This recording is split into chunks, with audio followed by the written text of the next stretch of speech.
150 টাকা দিয়ে কেনা ক্যামেলিয়া আনবক্সিং দেখিয়েছিলাম, কুড়ি এখন কত বড়। এর পটিং মিডিয়া দেখাবো যেটা সব থেকে আলাদা। গোলাপে কাটা আছে, ক্যামেলিয়াতে কাটা নেই।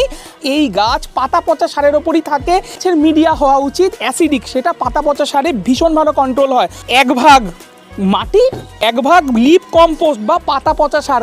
যদি কারুর পাতা পচা সার না থাকে সেক্ষেত্রে তোমরা 30% ভার্মি কম্পোস্ট অ্যাড করতে পারো এবং অল্প একটু পাতা পচা সার কিন্তু লাগবেই। প্লিজ, এত দাম দিয়ে যখন এই গাছগুলোকে কিনছো তখন একটু পাতা পচা সার অনলাইনে পারলে পারচেস করে নিও। সিম্পল লিপ কম্পোস্ট এবং মাটি, কোনো রাসায়নিক চলবে না। আর ভীষণ ভালো গাছ দিয়েছে, শিকড় দেখো কত সুন্দর। 6 ইঞ্চি পট ক্যামেলিয়ার জন্য একদম আদর্শ। এই গাছ খুব ধীর গতিতে বাড়ে, কিন্তু আমিও চ্যালেঞ্জ নিয়েছি যে তোকে এত সুন্দর পটিং মিডিয়া তৈরি করে তোকে লাগাবো যে তুই বৃদ্ধি পেতে বাধ্য হবি এবং ফুল তোর আসবেই। আমাদের পটিং মিডিয়া কমপ্লিট।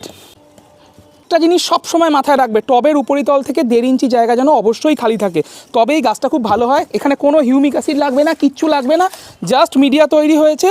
এবার আমরা জল দিয়ে দেবো। খুব ভালো হয় এর ড্রেনেজ সিস্টেম।